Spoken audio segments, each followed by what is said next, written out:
from John chapter 6. Sometime later, Jesus crossed over to the other side of the Sea of Galilee, that is, Lake Tiberias, and a huge crowd followed him, impressed by the signs he gave by healing sick people. Jesus climbed the hillside and sat down there with the disciples. It was shortly before the Jewish feast of Passover. Looking up, Jesus saw the crowd approaching and said to Philip, "Where can we buy some bread for these people to eat?" Jesus knew very well what he was going to do, but he asked this to test Philip's response. Philip answered, "Not even with 200 days' wages could we buy loaves enough to give each of them a mouthful."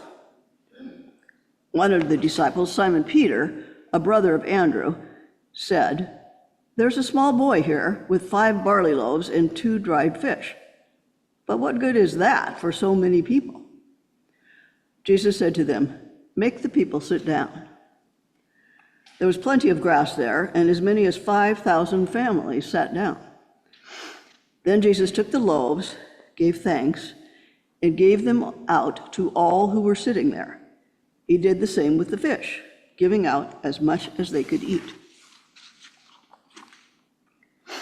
When the people had eaten their fill, Jesus said to the disciples, "Gather up the leftover pieces so that nothing is wasted."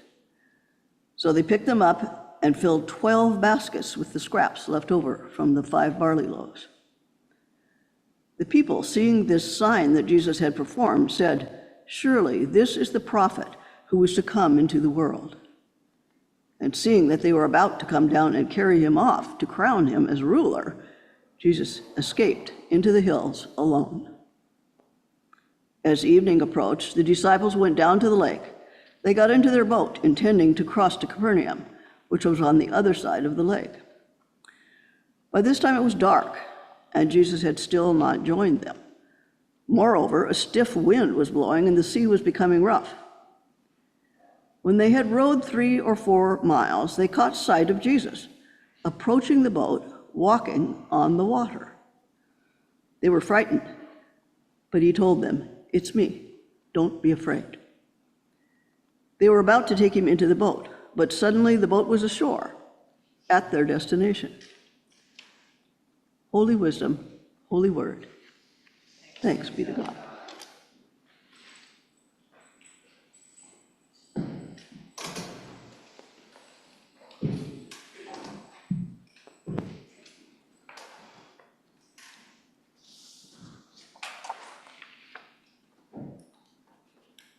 Good morning, everybody. Again, I'm happy to share with you Jan's lovely sermon that she wrote for us this week. Unfortunately, she can't be here, and I hope I'll do this justice and let us remember her this morning as she fights this really bad cold. This reading offers us not one, but 2 miracles that occur in one very long day. Let's start with the end of the story. We find the disciples in a small boat in the dark, in the middle of a stormy lake. The wind is blowing wildly. Waves are sloshing into the boat. They can't even see what direction they're going in, and nobody knows where Jesus is. Suddenly, in the middle of all this confusion, they see him walking toward them on the water, and that just makes them more afraid. But Jesus says to them simply, "It's me. Do not be afraid." And he gets into the boat, and immediately they arrive safely on land. In another version of this story, Jesus is in the boat with the disciples, but he falls asleep as the storm begins to rage. When he awakes, he says simply, "Peace, be still." And the wind falls, and the sea calms, and Jesus turns to his friends and says, "Why were you afraid? Have you no faith?"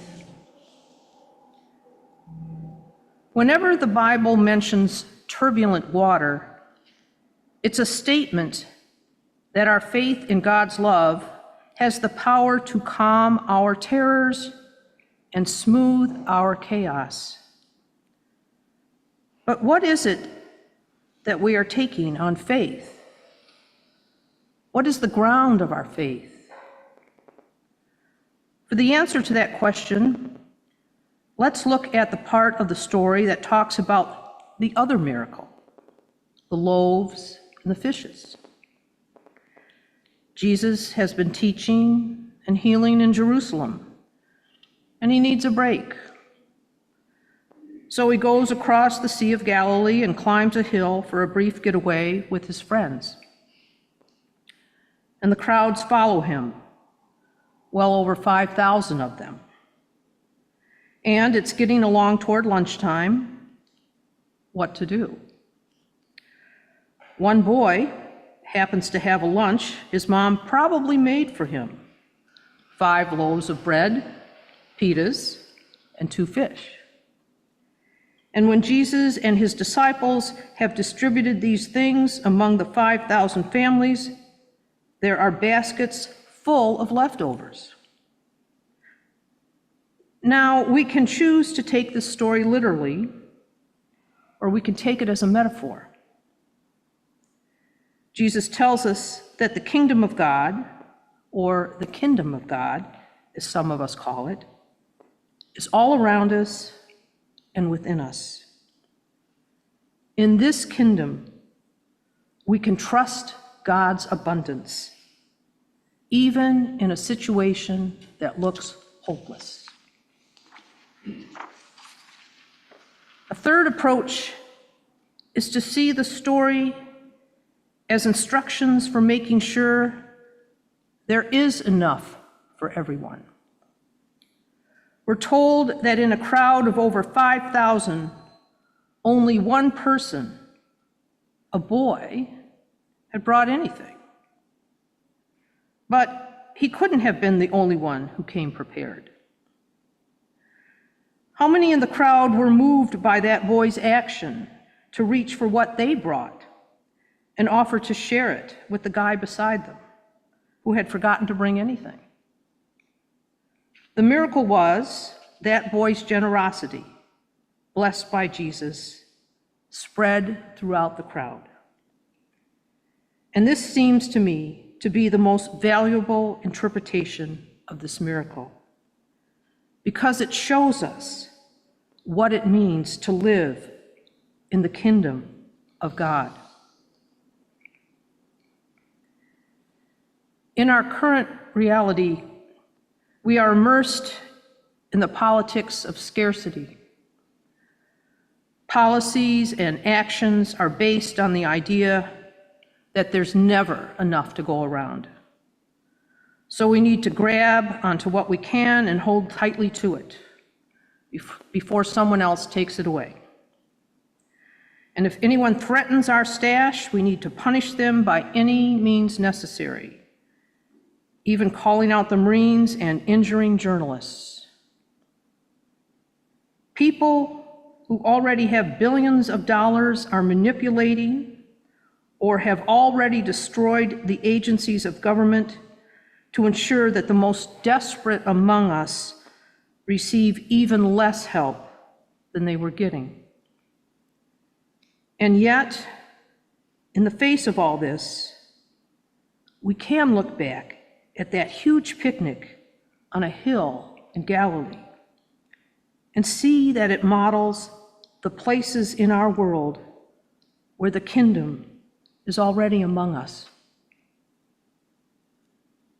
The kingdom is a way of being that includes discovering and sharing the value of what we do have, and everyone has something to share. Right now, we're caught up in the chaos of what's happening in Los Angeles. But the first hints of what was coming started 2 weeks ago in San Diego. Heavily armed ICE agents stormed into a popular restaurant during the dinner hour to drag workers out of the kitchen. In response, the diners, joined by neighbors and passersby, poured into the street to block the ICE vans. The protesters were met with flashbang grenades and smoke bombs. ICE had come prepared for battle. The protests grew to include a message of outrage and support from the mayor. GoFundMe sites started up to help the detainees. Eventually, National Public Radio picked up the story. The blog SanDiegoVille.com wrote, "In the face of fear, they responded with protest, with open arms, with voices raised in unison. And in doing so, they reminded the city and the nation that even in uncertain times, there are still places where community means something, where people show up, stand firm, and prove that resolve and solidarity can still prevail."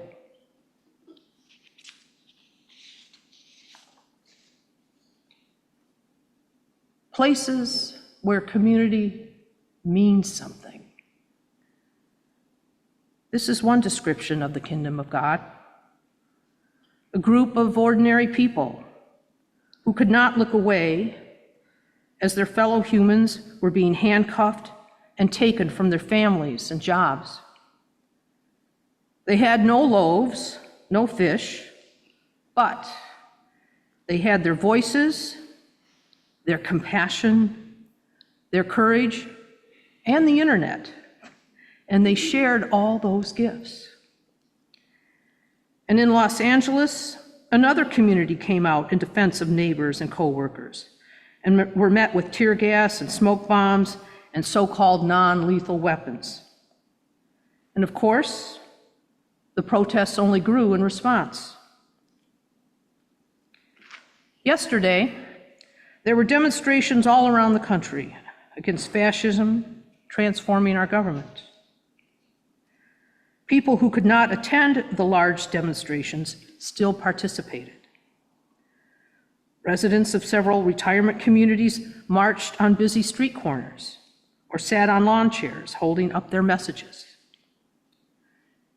Many people are making daily calls to their senators, as well as to other senators from other states, expressing their outrage at what is going on and demanding no on the so-called big, beautiful bill. Others are writing postcards to voters in other states in support of progressive candidates and initiatives. Sometimes the best you can do is respond positively to a courageous posting on Facebook, or copy and paste a writer who has been banned for progressive content. Sometimes the only resource you may have is clicking that like or love icon. Likes add up. The miracle of the loaves and fishes tells us that one person can't do it alone, but all of us together, each offering an hour of phone calls or sitting on the sidewalk with a protest sign or just educating ourselves about what's going on and talking about it with our friends.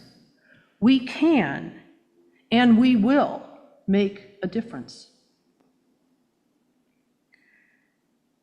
In 1966, long before the end of apartheid, Robert F. Kennedy said this to a gathering in South Africa. "It is from the numberless, diverse acts of courage and belief that human history is shaped. Each time a person stands up for an ideal or acts to improve the lot of others or strikes out against injustice, they send forth a tiny ripple of hope. And crossing each other from a million different centers of energy and daring, those ripples build a current that can sweep down the mightiest wall of oppression and resistance.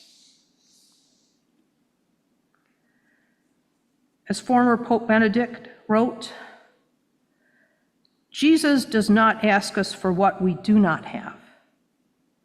Rather, he makes us see that if each person offers the little he or she has, the miracle of the loaves and fishes can always be repeated. God is capable of multiplying our small acts of love and making us share in God's gift. And our faith in that promise that there is and will be enough to go around and that we don't have to do it all ourselves, that's the faith that can calm the chaos that we've been experiencing.